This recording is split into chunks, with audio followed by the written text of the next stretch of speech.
Mummy देखो मेरी drawing कितनी अच्छी है। साशा ने कितनी बुरी ड्राइंग बनाई है। वाकई शाइनी, तुम्हारी ड्राइंग तो बहुत सुंदर है ना मम्मी?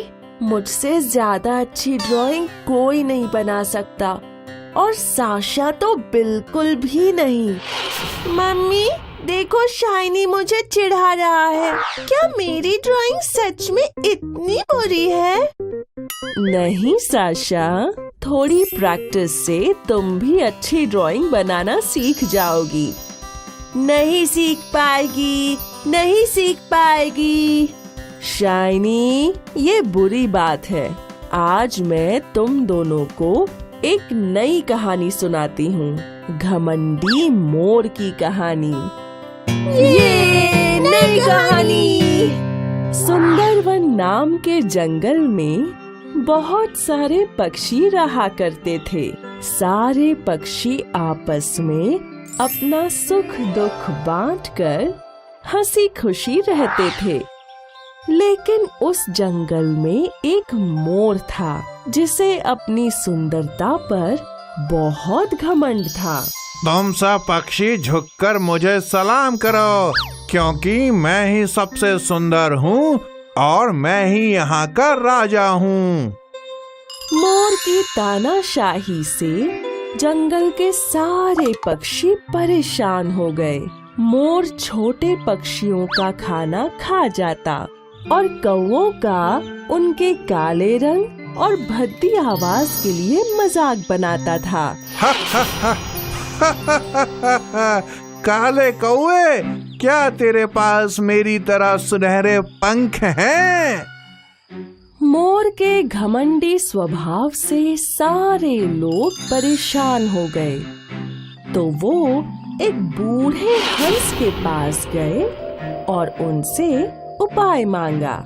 तुम सब पक्षियों की समस्या का एक ही उपाय है, सर्वश्रेष्ठ पक्षी प्रतियोगिता। इस प्रतियोगिता में जो जीतेगा वो ही जंगल का असली राजा होगा। हंस की बात सुनकर सारे पक्षी परेशान हो गए। इस प्रतियोगिता में तो मोर ही जीतेगा, क्योंकि वही सबसे सुंदर है। तब हंस ने कहा कि ये प्रतियोगिता सिर्फ सुंदरता की नहीं, गुणों की भी है। सारे पक्षी अपनी तरह से प्रतियोगिता की तैयारी करने लगे, लेकिन मोर तो बेफिक्र होकर घूमता रहा। अरे भाई, क्या तुम्हें प्रतियोगिता की तैयारी नहीं करनी? मुझे तैयारी की क्या जरूरत? ये प्रतियोगिता तो मैं ही जीतूंगा। मुझे कौन हरा सकता है? ये छोटे मोटे पक्षी। मोर की घमंडी बात सुनकर मुर्गा मोर से बोला कि उसके पंख तो खूबसूरत है, लेकिन उसके पैर बहुत ही बदसूरत है। इनकी वजह से वो हार सकता है। तब मोर परेशान हो गया। तुम्हारी परेशानी का एक ही उपाय है मेरे पास। मैं तुम्हें अपने सुंदर पैर दे देता हूँ। बदले में तुम मुझे अपने सर की ये सुंदर कलगी दे दो। लेकिन याद रखना, अगर तुमने अपनी सुंदरता पर घमंड किया तो तुम्हारे पैर फिर से बदसूरत बन जाएंगे। हाँ। प्रतियोगिता जीतने के लालच में मोर ने मुर्गे की बात मान ली। जब प्रतियोगिता शुरू हुई तो सभी पक्षियों ने अपनी कला दिखाई। जब बगुले की बारी आई तो उसने अपनी चोंच से दूध पी लिया और पानी छोड़ दिया।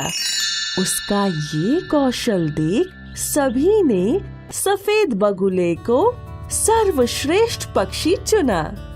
इस बात पर मोर भड़क गया और घमंड में चूर होकर बगुले की बेइज्जती करने लगा। इस बगुले के पास तो ना रंग है और ना खूबसूरती। मोर के ऐसा कहते ही उसके खूबसूरत पैर बदलकर बदसूरत हो गए। जिसे देख वो रोने लगा और वहाँ खड़े पक्षी उसका मजाक बनाने लगे। मोर, तुमने अपनी सुंदरता का बहुत घमंड किया, लेकिन इन बदसूरत पैरों की वजह से तुम्हारी सुंदरता अधूरी है और तुम्हारे घमंडी स्वभाव की वजह से कोई तुम्हें पसंद नहीं करता। बगुला ही हमारा राजा है। अब तुम इस जंगल से चले जाओ।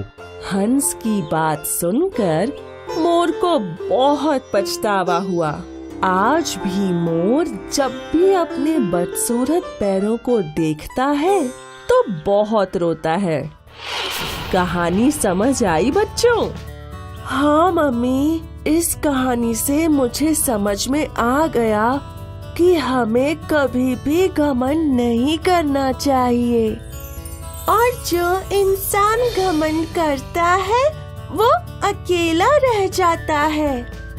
आज के बाद मैं कभी अपनी ड्राइंग का घमंड नहीं करूँगा और साशा को परेशान भी नहीं करूँगा। मेरे प्यारे बच्चों, तुम दोनों वाकई बहुत समझदार हो।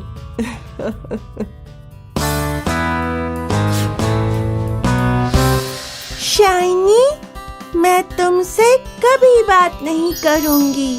आज क्लास में मैं सबसे प्यारी लग रही थी और टीचर ने मुझे मॉनिटर भी बना दिया।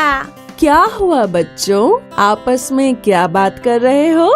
माँ, देखो ना, साशा क्लास की मॉनिटर बन गई और तब से मुझसे ढंग से बात तक नहीं कर रही। अच्छा, तो ये बात है। तो क्या हुआ साशा? शाइनी भी तो दौड़ने में सबसे अच्छा है। वो बेस्ट प्लेयर बन जाएगा। बनेगा तब बन जाएगा माँ, अभी तो विनर मैं ही हूँ। तो ऐसे नहीं समझोगे तुम दोनों। लगता है कहानी सुनानी पड़ेगी। ये कहानी सुनेंगे। एक बार की बात है, एक झील में एक बतख रानी अपने दोस्तों के साथ रहा करती थी। बतख स्वभाव में बहुत ही ईर्ष्यालु और घमंडी थी। मैं इस झील की सबसे खूबसूरत बतख हूँ। मेरा रंग सबसे ज्यादा सफेद है। अरे रानी बहन, अपने रूप पर घमंड ना करो। हम सबका रंग सफेद ही तो है। हाँ, मुझसे अपनी तुलना मत करो। उस झील के किनारे एक बहुत ही खूबसूरत मोर मोहित आकर रहने लगा था।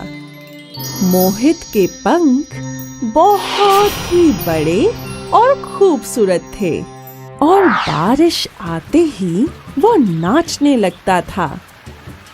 झील की सभी बतखें उसका नाच देखकर सम्मोहित हो जाती हैं। अरे, कितने सुंदर पंख हैं इसके, कितना अद्भुत नृत्य है। हाँ, ये भी कोई नाच है? इससे अच्छा तो मैं नाच सकती हूँ।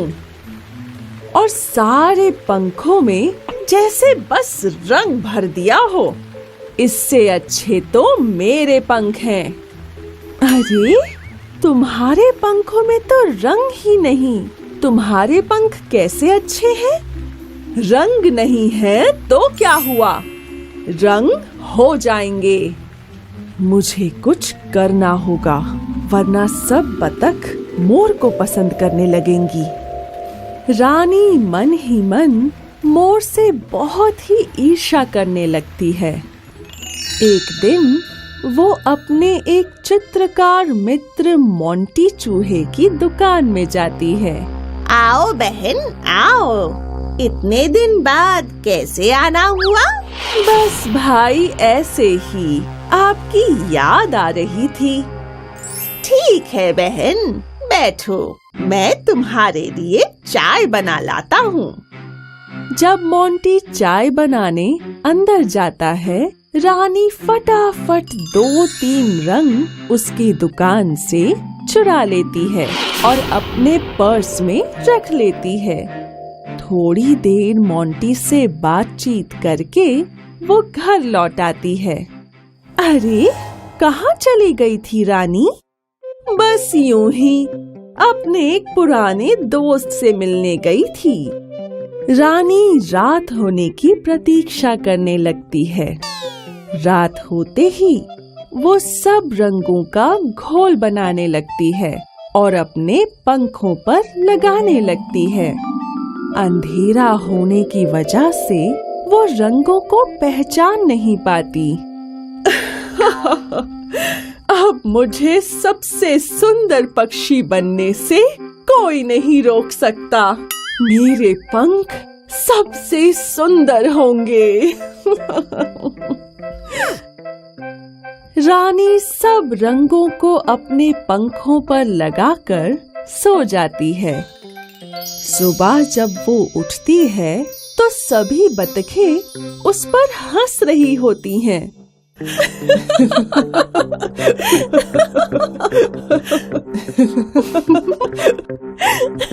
अरे, ये क्या हो गया तुम्हें रानी? तुम्हारा रंग कैसे बदल गया? हंस क्यों रही हो पिंकी? अब मेरे भी रंगीन पंख हैं। अलग, सबसे अलग। हमने इतना खूबसूरत पक्षी आज तक नहीं देखा।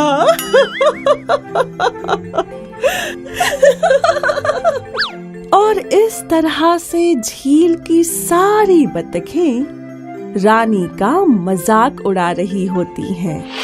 तभी मोर भी वहाँ आ जाता है और वो भी रानी को देखकर हंसने लगता है। रानी को कुछ समझ नहीं आता और वो अपनी परछाई पानी में देखती है। नहीं, मैं काली कैसे हो गई? ये क्या हो गया मेरे पंखों को? नहीं।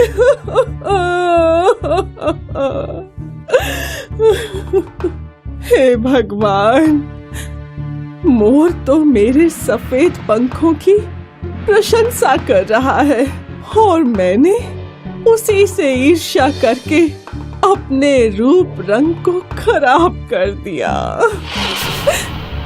और इस तरह से रानी को अपनी करनी का फल खुद ही भुगतना पड़ता है।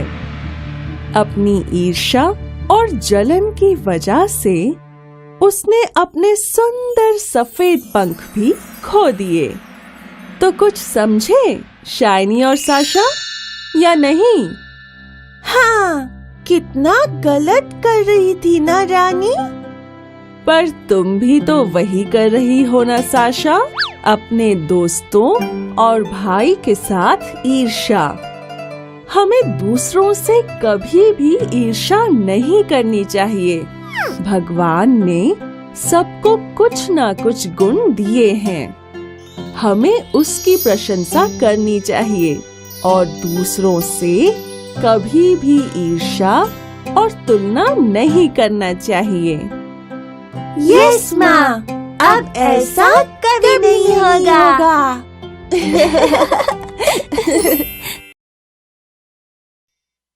हाय, मैं हूँ शाइनी। अगर आप मुझे ऐसे ही देखना चाहते हैं तो इस वीडियो को जरूर शेयर करें और हाँ, इस चैनल को भी सब्सक्राइब करना ना भूलें।